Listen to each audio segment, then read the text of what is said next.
Welcome to the 1000 Comics Podcast. This is your host, Matt Heath. Hey, how you doing, folks? How you doing out there? I got a great show for you today. I got Cliff Mula on the show. Great comedian. Small.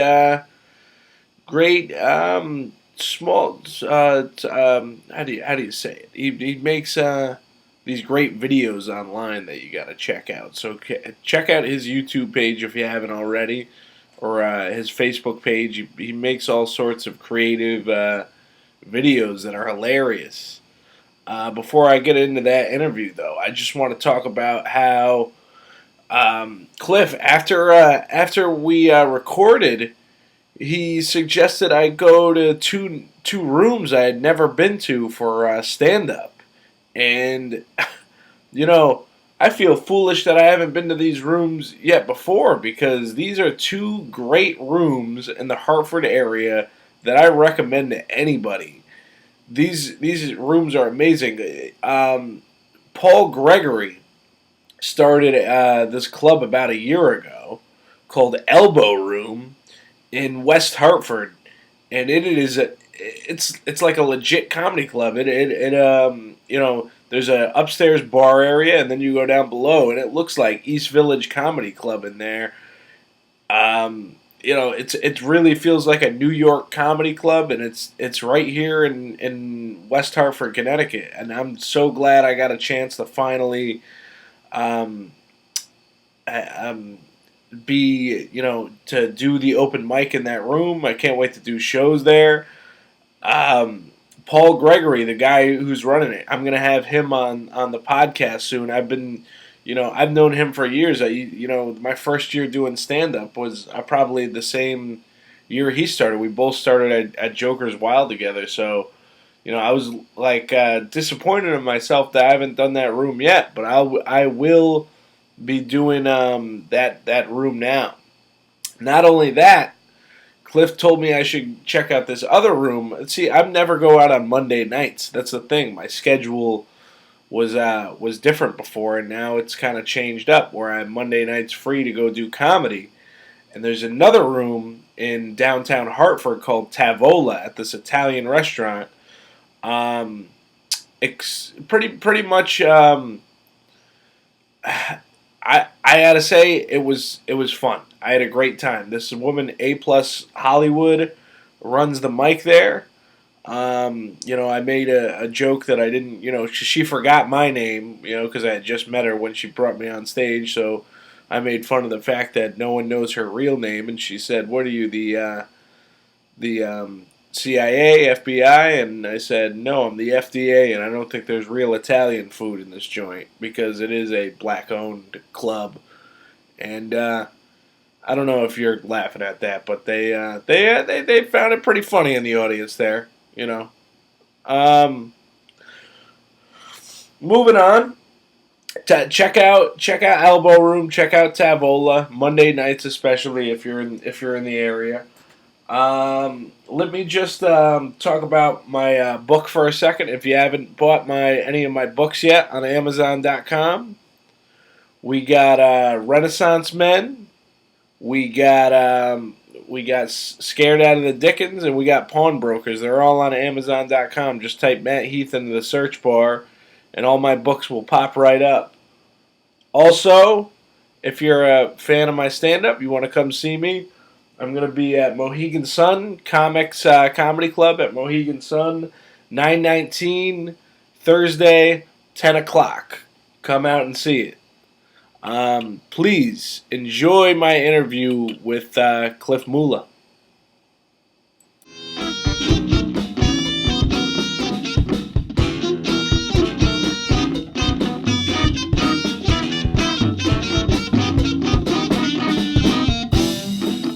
Welcome to the 1000 Comics Podcast. I'm sitting here with my guest Cliff Mula. What up, what up, what up? How you doing, man? How you doing, man? Doing alright. But now that I see you. It's so funny because my fiance just got home a few minutes ago, and we were actually talking we were so nicely talking to each other until the minute you pulled up. she got on my nerves. We were like, she was saying something about me putting my drink down and ants getting into it, and I'm like, we got a little bit of an ant problem. I'm like, there's like, where am I supposed to put it down? Like, but the ants and roaches, man. Oh yeah, definitely. Ants are like the suburban cockroach almost. Yeah, you know you made it when you got some ants in your house. Just like the mouse is the suburban rat. Yeah. Yeah, that actually reminds me of a joke. Do you know Beecher at all? Yeah. I kind of know him. He used to do a joke where he's like, picture yourself in a field with squirrels and butterflies. He's like, now just picture yourself in that same field with moths and rats. And he's like, it's similar, but like, it's all about perspective. You know what I mean? Yeah. Anyway, but this podcast is not about Beecher. This is about Cliff Mula. That's who I'm here to interview today, and I'm glad you came. I'm glad you got me on the show, man. Yeah, how was your day, man? No more fucking day. I know, working for the white man. Being told what to do. Right? You gotta pay bills, man. Man, let's talk about where you going. Just come out. That's fine. Just throw it right out in that. That's not garbage? No, that's fine. It just it is. It amuses. I put that trash can there for my amusement because it's a Dukes of Hazzard trash can. I like it. I like that. And it's even though it's got the Confederate flag on it. Oh, it does. It's my Jamaican fiance. It belongs to her. That's hers. I dug it out of the garage. That's hilarious. That is hilarious, right? But I had the lunchbox too, and I used to keep my. So you got matching together. I used to keep my weed in there, but she wasn't having it anymore. She wanted her childhood lunchbox. I was say like, was it racist? No, it had nothing to do with race. It was because she had a sentimental attachment to this lunchbox with the Confederate, and I put it there for my music because I found it funny. Yeah. Anyways, what's the first show we did together was Mike Walsh's show, correct? Yeah, that was like 4 months ago. Yeah, I choose people being on the show based on what they say on stage mainly, and this joke that stuck out to me, where you were talking about watching an African porno, and then start doing a voice of like an African guy in a porno. Yeah, a lot of people tell me about that. Thank you. How do you come up with something like that? I was really watching African porn. Okay, and it really, I mean, you gotta embellish it because of comedy, whatever. But yeah, the lady was like, "This is so nice. Oh my god. Oh fuck. Oh fuck." And I just keep it smacking sound like, "Oh fuck. Oh fuck. Oh fuck." I like the joke because you can really picture it. It's like it's like it's not like a studio porno. No. You know for sure that jump cuts and everything. The audio was bad, horrible. She sounded like she was reading off a paper, like she took ESL classes the day before. Like that shit was horrible. Right. Have a big coke. She said coke. I don't know why I say dick in it. Sounds like coke. Have a big coke. I heard you have a big coke. And sometimes I like watching porno just to make me laugh for the most part. Do you do that a lot? Just after you finish up, you just start looking for the funny ones? Yeah, I just like the, I don't know, sometimes I like the caption behind it, like, "Uncle's at home, but I'm here playing with Auntie." What the fuck? Like, the thing that bothers me about I feel like it's like really like been in like the past 5 years. It's like, why are all these like stepmother or stepsister? It's always like stepmother or stepsister, and it's like, it's kind of weird. People have thoughts, man.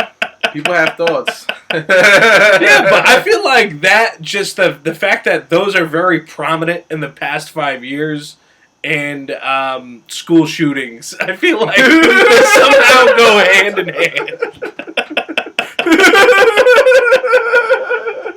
And school shootings.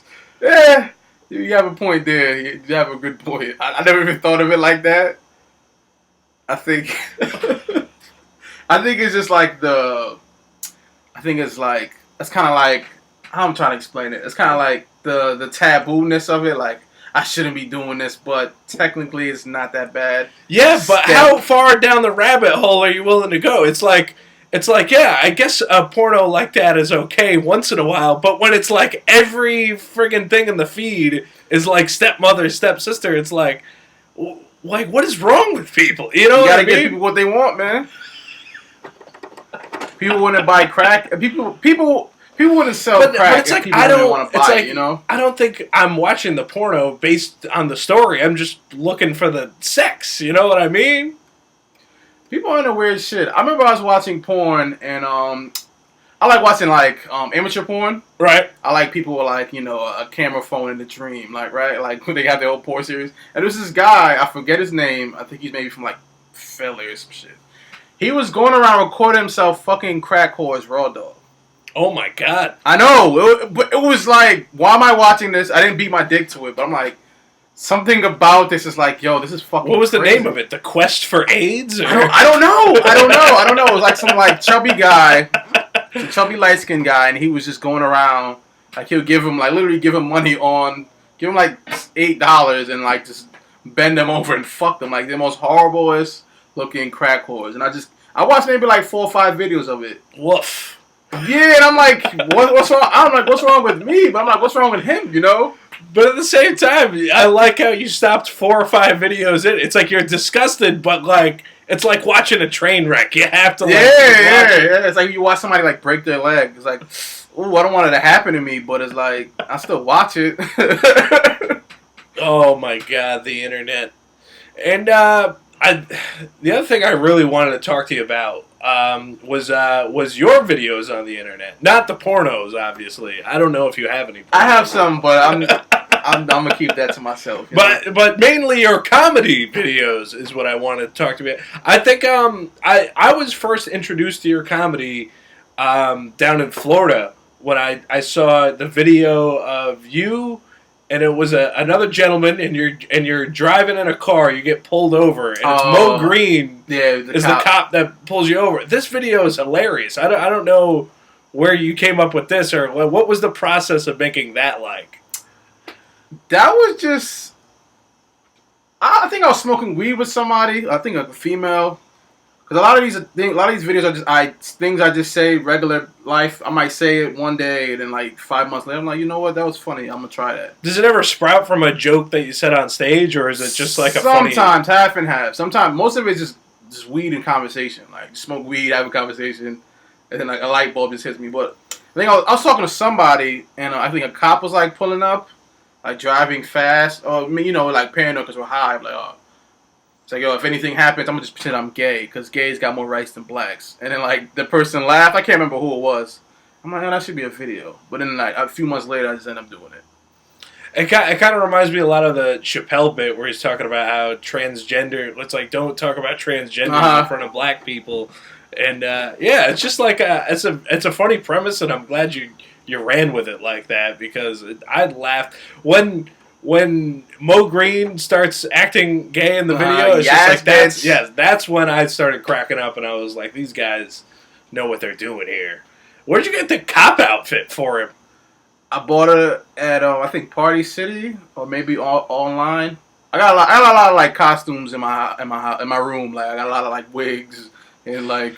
Oh, that brings me to another video, because I actually, to do a little research, I actually watched a bunch of your videos today. Oh, stop. And the other, I think that was the one, the cop gay one, my favorite. But the next one on the list would have to be the one where you're wearing the wig and the fake mustache, and there's a drawer filled with Taco Bell hot sauce. Oh, man, with my boy Zoe, man, R.I.P., man. It's too much sauce. Oh, and we're dancing. He passed away? I'm sorry to hear that. Yeah. He passed away almost 2 years ago. Really? He was a comedian, or just he's an overall entertainer, man.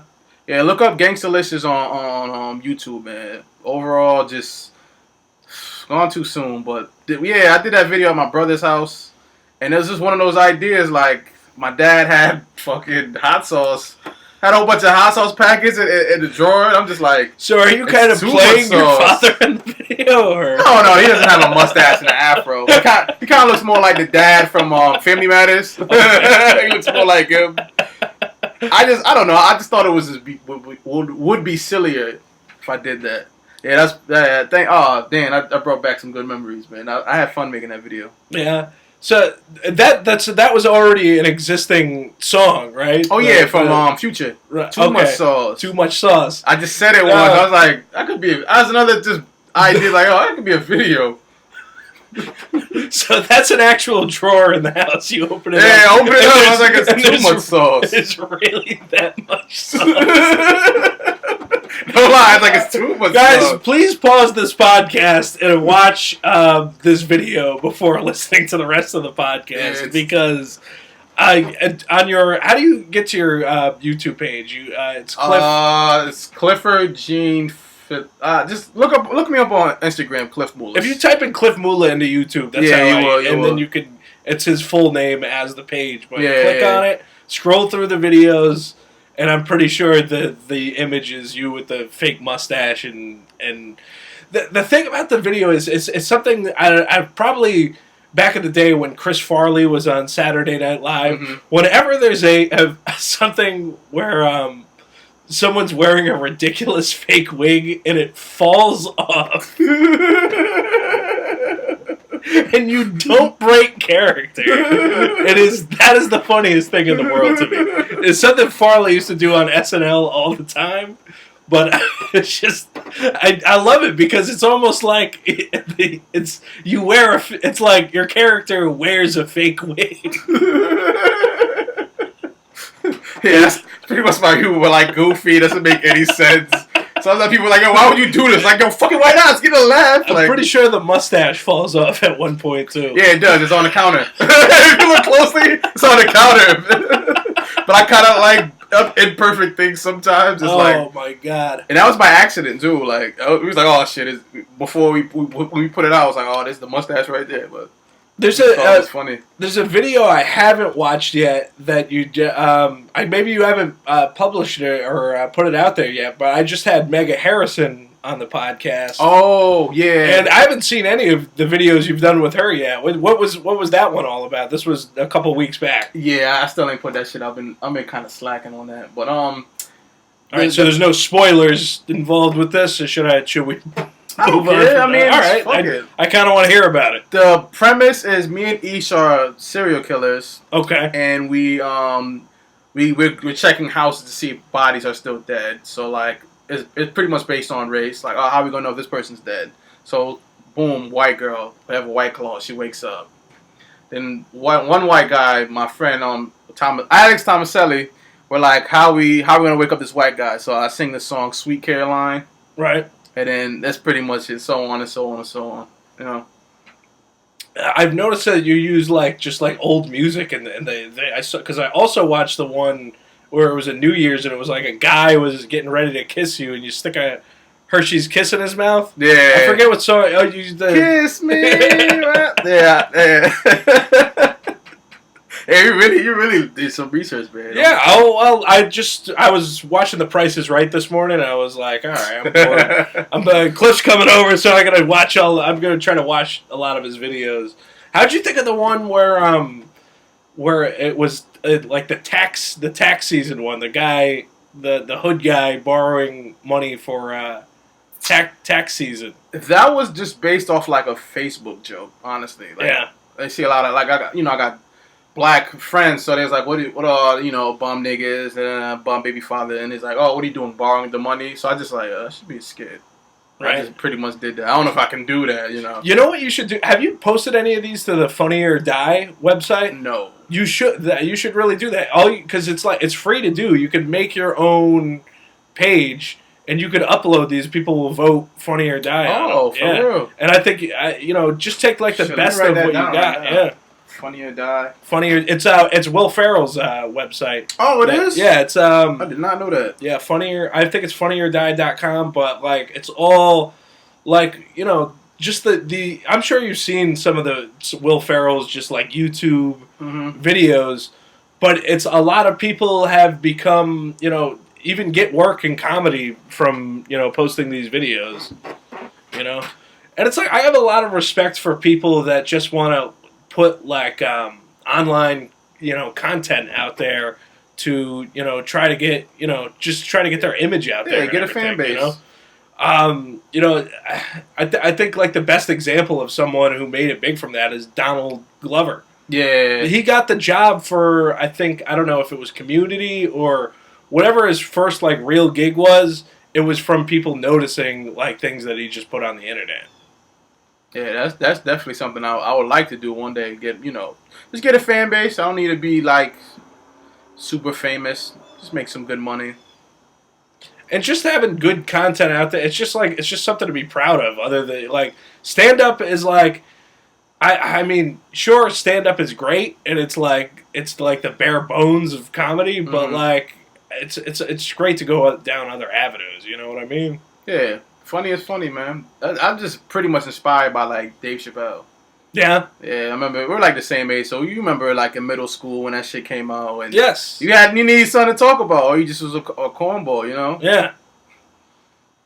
Yeah. There's it was like because it did come out when I was in middle school, and it was I learned things from Dave Chappelle. Yeah. That like I had, and I think I learned things not only because of the age I was, but just being a white guy watching the show. I don't think most white people know what the itis is, but they know it because of Dave Chappelle. Yeah. You know what I mean? Or knew that black guys like drums and white people like the guitars. Remember that? That was like one of the first skit I saw. I saw that at my grandma's house. I was like, oh, that's hilarious. I saw the first episode when the first episode premiered, actually. And the scene where, the white girl's dancing in the car and he just like drops her off on the side of the road because he's like, oh, that crazy dancing's making my penis soft. And then he has like the hotter girl dancing and her tit pops out. And when they aired it first, they didn't even block it out. You just saw like a titty on basic cable, and they don't have that no more, man. It was like, what the fuck? Like I don't think I've ever seen that. I think that was the only time, aside from what's her face during the Super Bowl? Yeah, Janet Jackson. Yeah. It was that back to your videos, the R. Kelly video that you made. Which one? The one where it was I'm being interviewed by that girl. That girl, I actually know that girl, and it's not through comedy. Get the fuck out of you! How do I know? Tidra Simpson. I actually know her. Yes. Small. How do you know her? I actually know her. I don't think I want to say. I don't want to embarrass her, but yeah. You can tell me this off stage. Off. I'll tell you off. Yeah. Off record because I don't want to. Because I doubt she would hear this. Wow. Okay. Wow. Small world, man. Small world. But her portrayal of Gayle King was all right, and then you freaking out as R. Kelly. That was good stuff. Yeah, she helps me on videos every now and then. Small. It's a good thing I didn't drink, because I would have went on a whole like dirty rip. Nah, you know what? I mean, it's just different subject. I don't know if we should move on now. We should move on, man. I don't want to talk about that type of shit. All right, so how many years ago did you start in comedy? 4 years ago in July. In July, and what was the first place you went to? Hungry Tiger. Hungry Tiger, and was Brian hosting it at the time, or that was back when? No, it was John Shea still hosting it. Yeah, I remember seeing Brian. I remember seeing Rob Santos for the first time. I knew John Shea pretty well, and we used to do like some of the Funny Bone mics together, but I never actually did the Hungry Tiger when he was hosting it. So I have no idea what the atmosphere of the room was like or anything like that. What was it like there back then? I probably did it like once or twice, because my first year of comedy, I probably did it no lie like 10 times. That's just an alcoholic, and I didn't know you got to do it every day. I started taking it serious maybe like a year after, like the following summer in 2016. Right. So like, it was pretty much how it is now, kind of.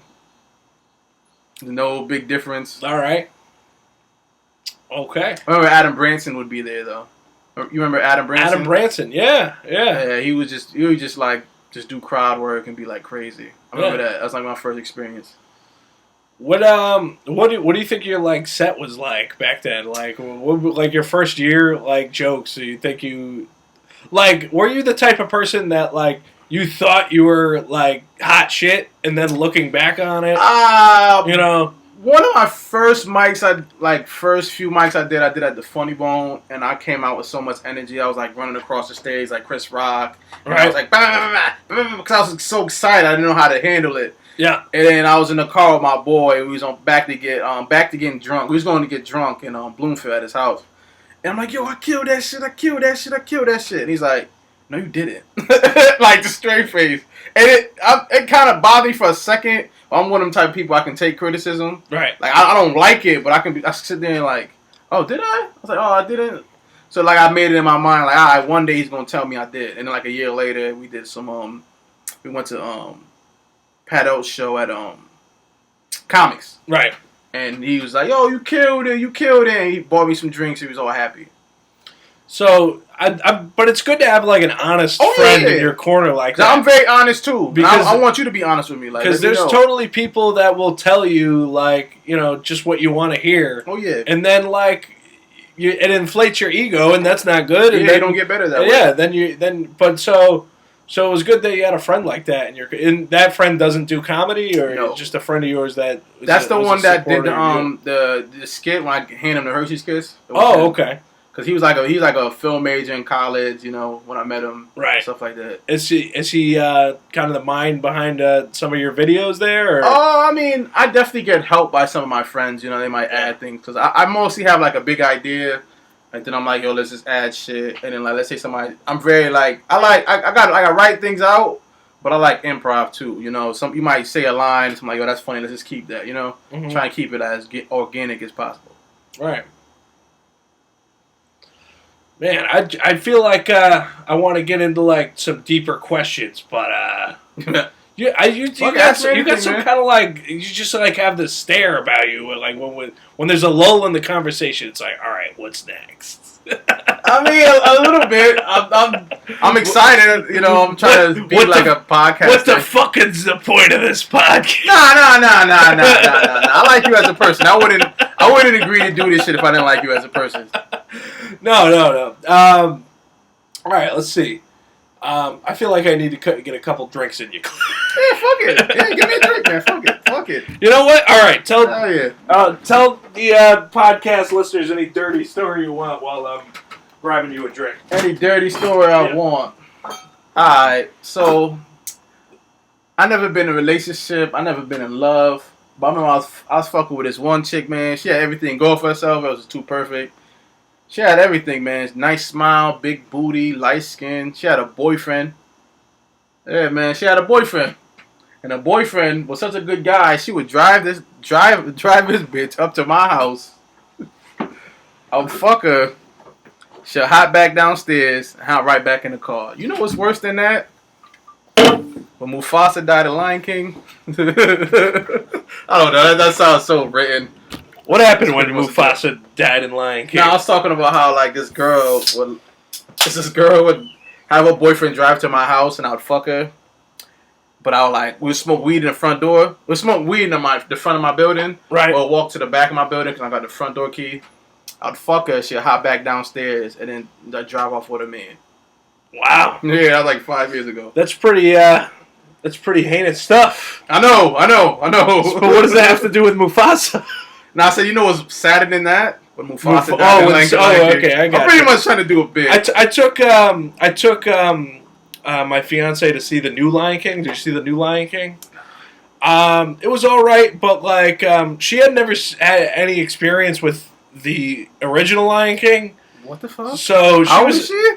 She's older than me. I don't want to reveal her age. She's never seen the Lion King? Yeah, and but she was I could be honest with you, dude. My fiance is Jamaican. She talks a lot during the movies. Mm-hmm. Oh, black people in general do. But her comments are so funny. I always like to repeat them because like the scene where you first see Scar in the new Lion King, she's like, "Why you gotta be so mangy?" And I was just like, "That's a good question." It's funny because it's almost like scene for scene like the same as, so it's like I could see like certain shit coming in the movie, like when the part where he like he throws the ashes in Simba's eyes and then attacks him, and she's like, "Ooh, he's dirty." Like, I mean, at least she's invested into the movie. It was worse when we saw Spider-Man a couple months back though, because she was asking questions on all the characters and plot. Like, I'm like that too a little bit. Like she's like, is that Spider-Man? Yes. Like, who's that? Why is he dating a black girl? I'm like, oh, Mary Jane's a black girl. In oh, for real? Yeah. I did not know that. I guess you haven't been keeping up with the Spider-Man movies. Nah, it's too much. It's too much to keep up with, man. Who's Jake Gyllenhaal? Is he the bad guy? Yes. Like, it's like I had to do a lot of explaining just to get to. Was it better than the Spider-Man 3 with fucking Tobey Maguire? Definitely better. Right. The last couple of Spider-Mans they've actually made, the ones with Jon Favreau, I absolutely that one turned me off though, because Venom was one of my favorite characters. Yeah, and he looked like a fucking crack baby in that shit. Like, he's just all skinny and shit. Like, yo, what the fuck? Did Venom smoke crack? Like, also, he's the kid from That 70s Show. It's like, you're really gonna make him? Yeah, Venom? he did a bad job. You know. And then I don't think he did necessarily a bad job. I just think it's a poor casting choice. Like, I always pictured, like, in the comics, isn't he kind of like the high school bully? Yeah, that big dude. Yeah, like, how is that? I don't understand how they're gonna do that kid as Venom. Like, I like Tom Hardy as Venom though. Like, who? It's one? Like, I just think what is going on with the Illuminati here? Like, whose dick is he sucking to play Venom?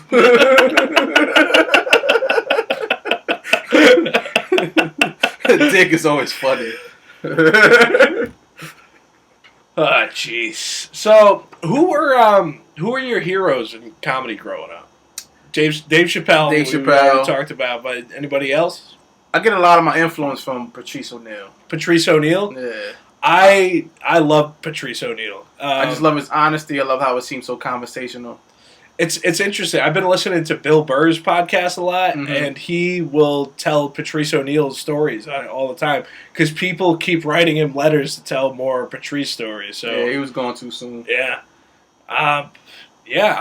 There's so many great lines that like when he's talking about getting on a boat, like and having a white baby on a keychain. Oh, and he was talking about raw dogging girls, and then he said he just. Because I know I literally thought this shit. Like, yo, this bitch gonna let me do it. She gonna let... I'm getting closer. She not stopping me. Oh, this dirty bitch. She let me just raw dog. Dirty bitch. That's so relatable. I just sound like scum right now. Shake your head like, yes. You know what? I think one of your traits is that you have no remorse...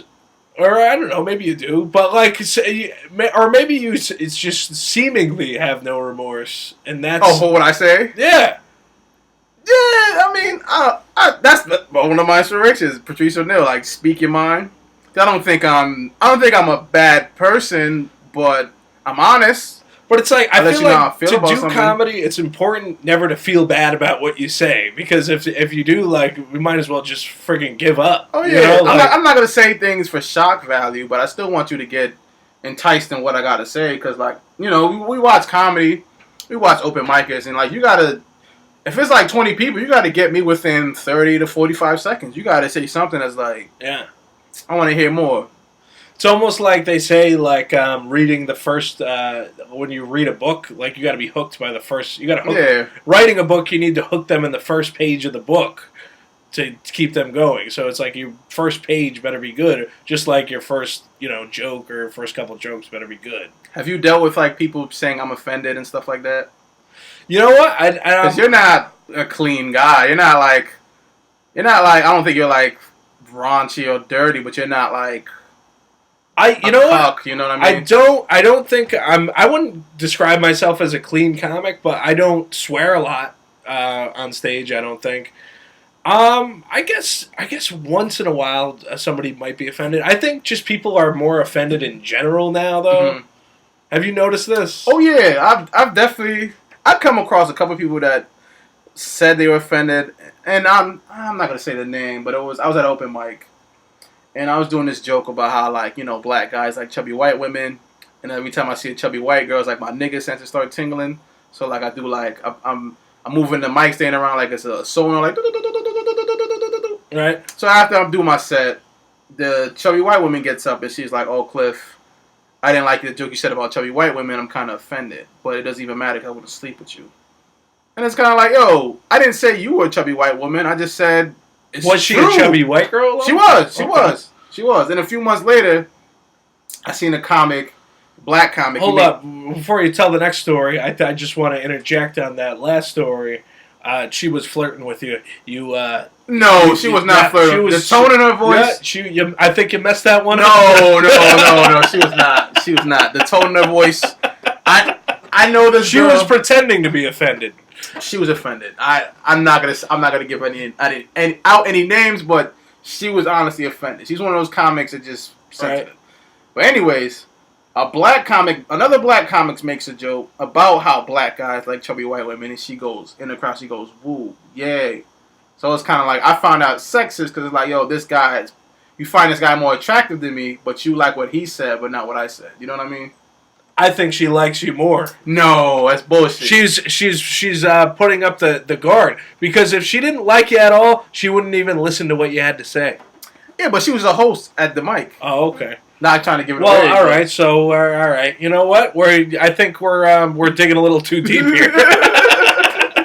I can say the name off stage, like off the podcast. But for real, I'm like, wow. But I didn't point at her and be like, you. I just said a general I know who you're talking about, too. I was just being honest, though. Like, that's the truth. That's not true. You never see a black guy with a chubby white woman and be like, typical. I do think that when a lot of times I'll see like you know what, this might somebody might tell me they're offended after this. I don't think it's gonna be you because you don't seem like you get offended easily. Nah, I don't. But a lot of times, like I'll see like the fattest white girl, mm-hmm. and I'll think like, there's a black guy out there for her. Yeah, it just is what it is. I don't know why that's in me. If there's any chubby white women that wants to get fucked, it's like seeing a skinny hipster guy with an Asian woman. It's just like it's a stereotype for a reason. It just happened. Like a skinny hipster guy with an like. It just is what it is. Like you just see that. It's like they all look up to John Lennon, and that's just what they do. I guess. But it's like, why are you offended by that? It's just true. Isn't that comedy though? Comedy is the truth. No, you're definitely right. I feel like, it was actually just like something I was saying to Andrea, and when you were running late, and mm-hmm. I'm like, I'm completely fine when people are running late because it actually gives me more time to get ready. I try not to run late, but I got off for work. I had to do a lot of things. I'm like Andrea. I'm not saying that black people are always late. But, like, statistically, when it comes to my guests... It's true, man. I'm sorry. I'm working on that. I feel like racism is racism, but statistics are statistics. And can a statistic be racist? Yeah, but I'm not running slow. I wasn't running slow on purpose, man. Like, I gotta work. No, I take the bus. See, now you're taking a little bit what I'm saying about you being late personally... But I want you to answer the question of, do you think racism is racism, and then statistics are statistics? Yeah. Can a statistic be racist? Not really, because it's like, because we all like follow stereotypes. Like if I see a big black guy and he has like a black hoodie on and he's like looking very mean and stuff like that. I'm not gonna just judge him and be like, yo, that guy's bad. But I'm like, yo, I'm gonna watch out because his body language maybe looks angry. Right.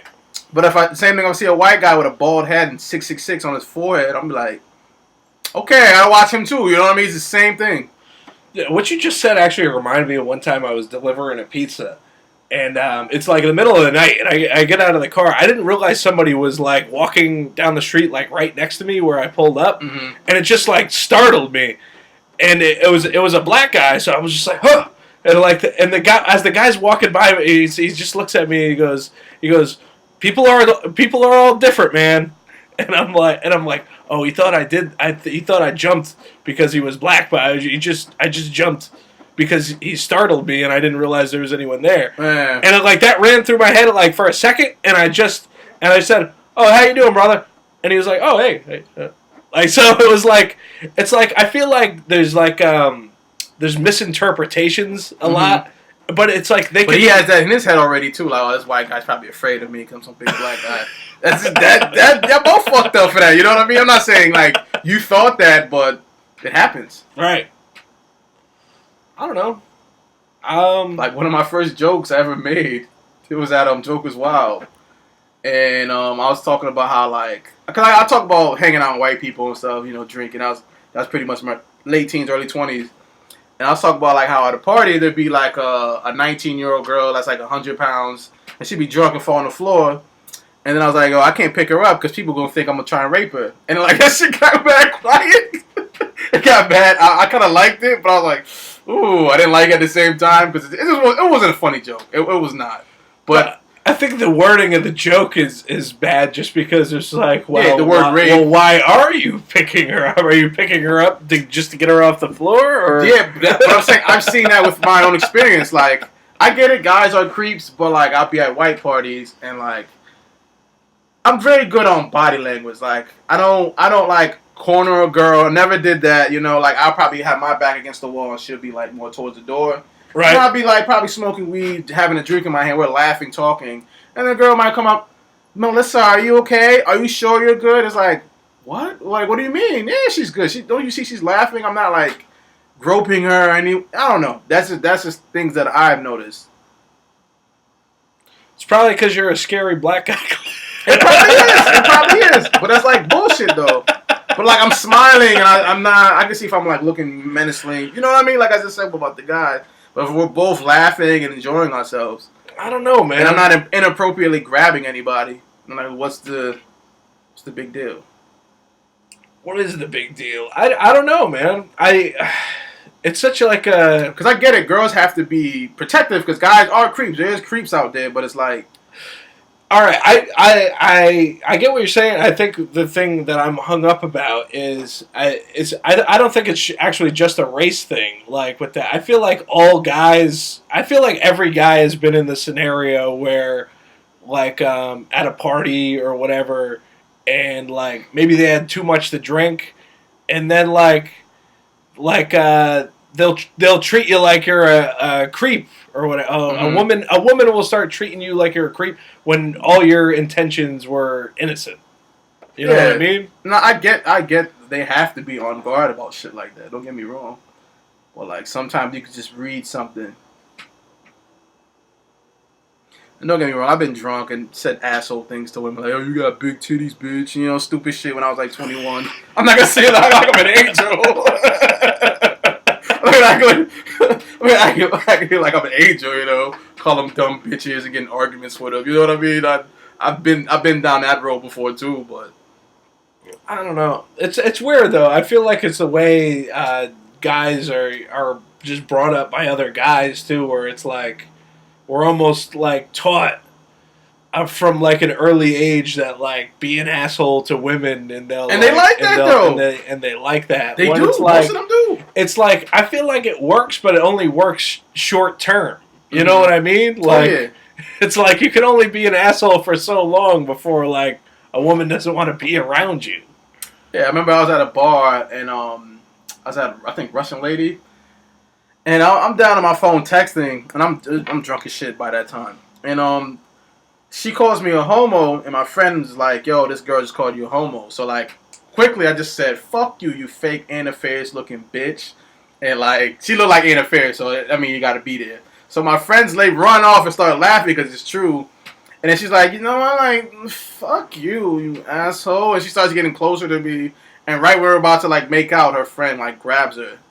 So like me being an asshole to her, she liked it. It was Sounded like it dodged a bullet because she sounded pretty drunk. Oh yeah, but I was drunk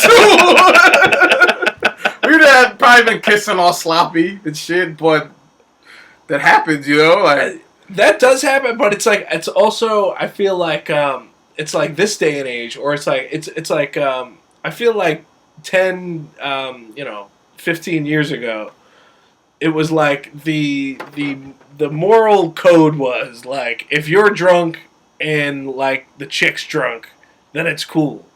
But it's like I feel like now it's kind of like changing where it's like if the chick's drunk and it's like it doesn't matter if you're drunk or not. It's still predatory if you're after. What do you think?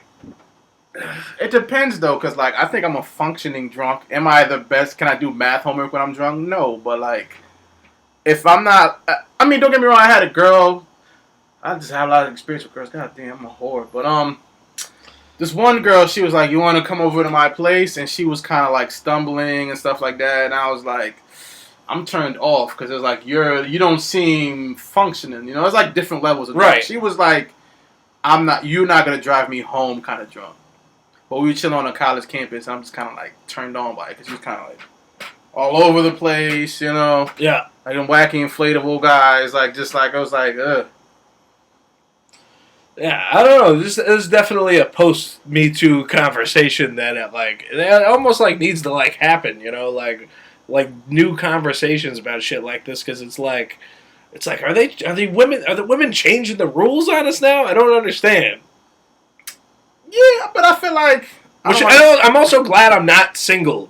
Post Me Too. Yeah, you know what I mean. I feel like it's so much harder. Or it's like it's.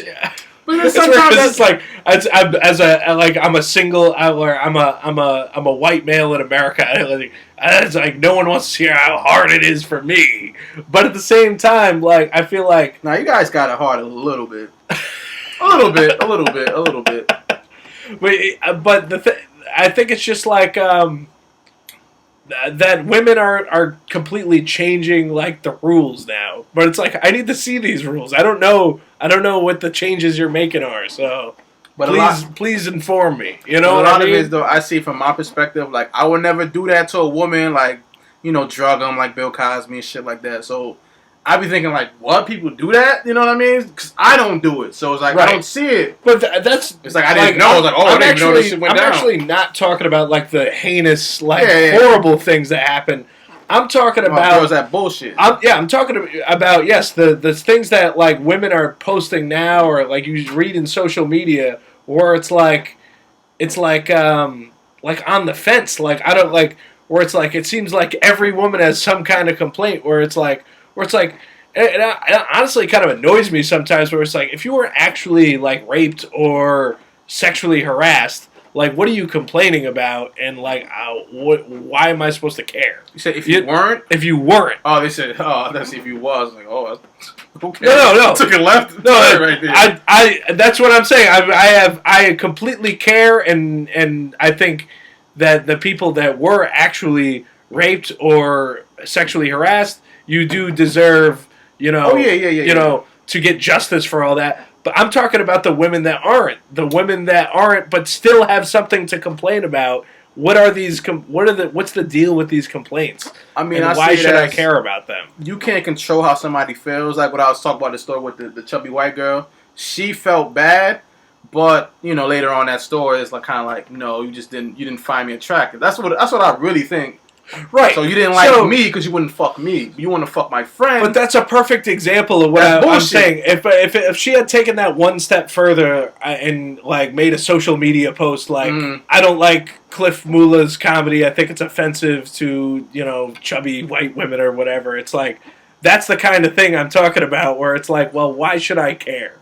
You know what I mean? Yeah, exactly. But I made that same joke when we did that show at in the South in Hartford. What was that shit? Matty D's. Right. And no lie, there was a skinny ass black guy, and it was the biggest white bitch, and like they cracked up at that because they just looked at each other like, yo, that's so true, you know what I mean? And they shook my hand after the show, and they were like, yo, you were very funny. I actually know what you're talking about. Those two people are actually fans of mine. Hey man, but they can laugh at that. They were sitting like right in the front row, right? They can laugh at that. Yeah. And I've been on dates with chubby white girls, and I show them my video and do that set, and they find it funny. So it's like, yeah. I think a better example. But you can control how somebody feels. What I'm talking about. Did you read the article that woman wrote about Aziz Ansari? Yeah, that sounds like bullshit.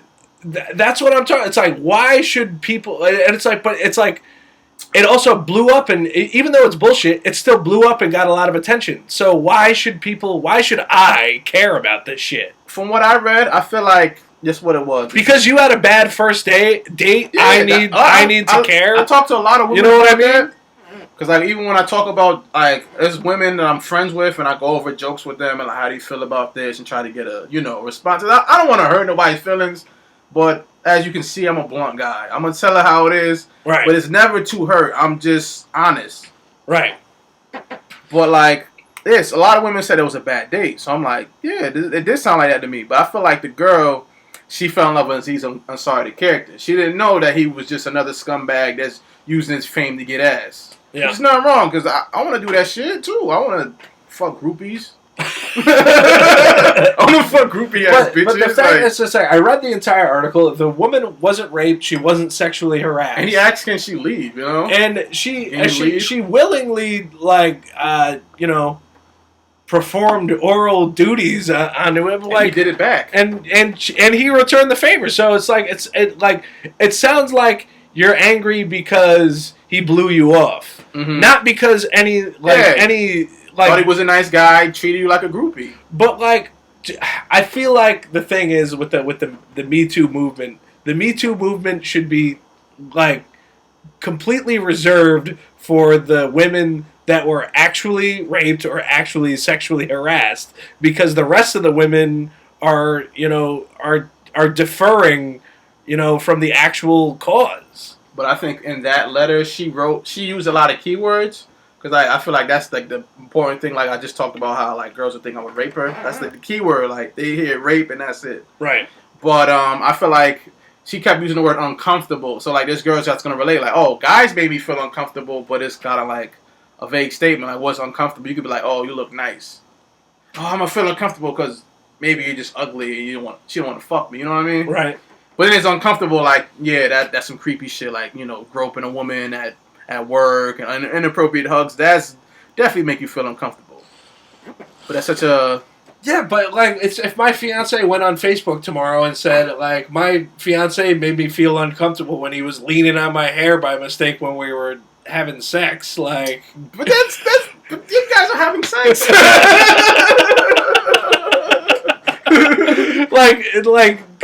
does that make me a bad guy? Does what Aziz Ansari did really make him a bad guy? No, he's a guy. He's a dog. Obviously, clearly, he was just trying to get some ass and didn't see her as like a person. But it's like you gotta look from his perspective. Like, if he wasn't famous, would you fuck this guy? If he wasn't on TV, he just looked like a normal ass Indian that probably takes the bus and goes to like fucking UConn law school or medical school, whatever the fuck. No, you would just think you probably think he smells funny. But, and like at the end of the day, with that, after the Aziz Ansari thing, it's almost like an old, like something old we're talking about now. But I feel like I got more to say about it because I've never actually talked about it. And now I lost my train of thought. I think it's like, at the end of the day, he got what he wanted. At the end of the day, she got what she wanted. Because she did want to have sex with the guy. But I think she wanted him to, like... But she wanted to pursue a relationship further. Mm-hmm. Just because he didn't, doesn't mean, like, she should put a... I think she is worse for doing what she did to him. Trying to ruin his entire career. Yeah, over nothing. You know what I mean? Yeah, over bullshit. And you gonna remain anonymous? Like, why don't you just come out and just say who you were? I don't know. I would feel bad if a woman tried to do the same thing to you, Cliff. Oh, thanks, man.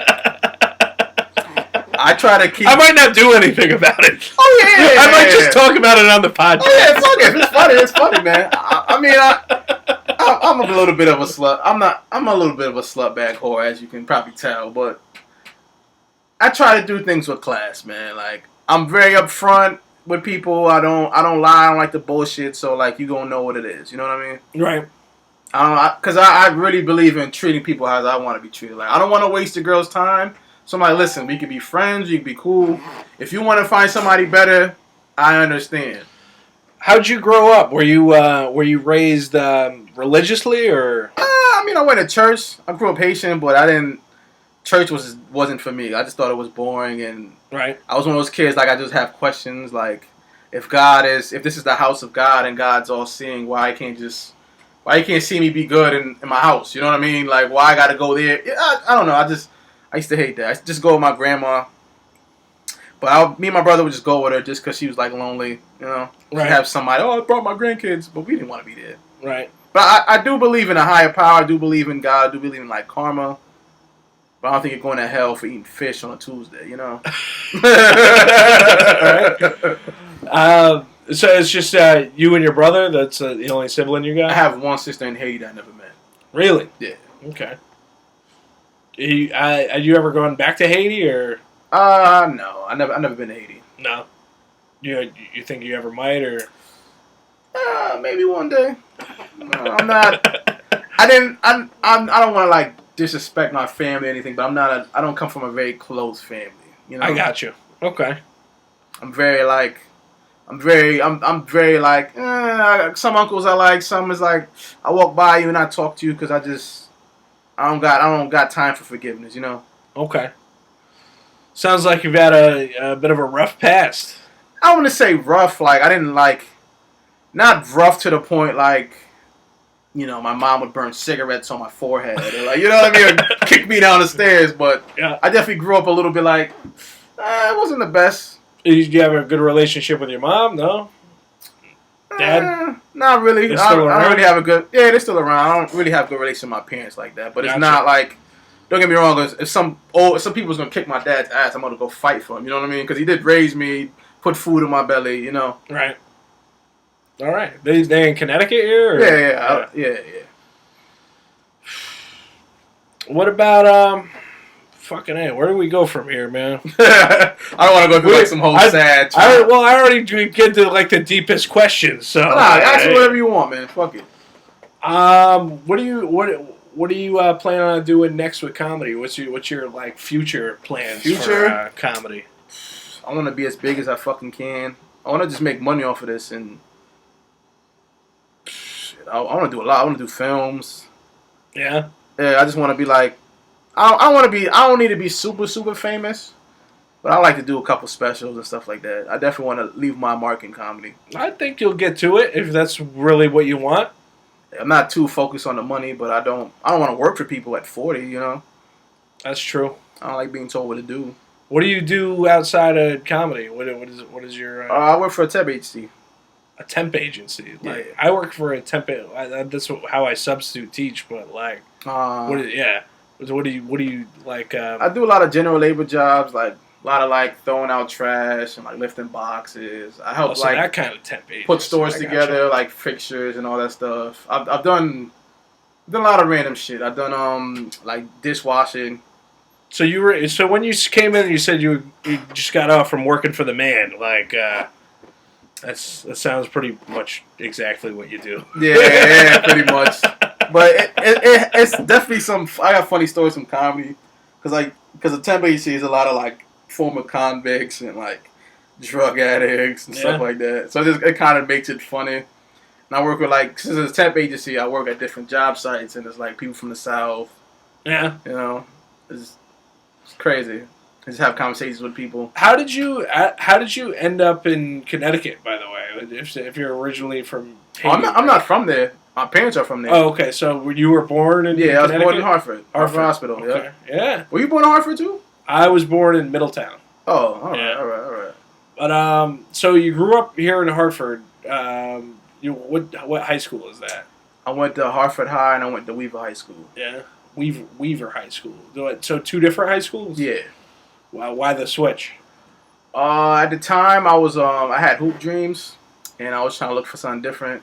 So I ended up going to Weaver High School my junior year. Still ain't make the team, but yeah, I got a story out of it. But Still ain't made a basketball team, but whatever. Were you like the funny guy on the team back then, or what? I've pretty much always been myself. Like, always been like kind of quiet and to myself. But like, if you really like talk to me and I like you as a person, I'm not very inviting right away. So I don't really trust people. Right. But like, if you have a conversation with me, like, oh, this guy's pretty funny, pretty goofy. But it's never like forced laughter. It's kind of just like just have a regular conversation and whatever comes to my head, I just say it. I think we got to make. I want to be involved in one of these videos. Oh yeah, definitely. And if you got ideas, I'm with it. Let's do. I think we should do one on like interracial dating, where like I'm dating the black girl and like you're like the waiter or something. And I definitely think you should bring back that fake wig and mustache. I'm with that, but I've been kind of lazy with the videos, man. Yeah. I'm kind of mad at myself for that. What do you think? Yeah, I'm with that. All right. I don't know what kind of setting we would have to do for one like that, but we could do that at the elbow room. At the elbow room? Yeah. All right. You're not kicked out of there, right? No. No, I've never even done the elbow room. Oh, okay. I gotta get over there. Do they do an open mic? Yeah, that's what I'm going to after this. Hey, let's there's an open mic there tonight. Yeah, I'm down. I'm going too. Sure. Where's it at? West Hartford. Dude, there's an open mic on Monday nights in West Hartford all the time. Shit, man. Every Monday. I gotta hit that up. Well, I guess this is kind of right. Well, you tell me a little bit about the elbow room. Who hosts that? Sometimes we rotate hosts. It's like whoever comes around a lot and can pretty much work their way up. Yeah. Let's figure out what we're gonna do for this video, because yeah. I'm with that shit. All right. Hey, thanks for being on the podcast. No problem. This was awesome. Thanks for having me.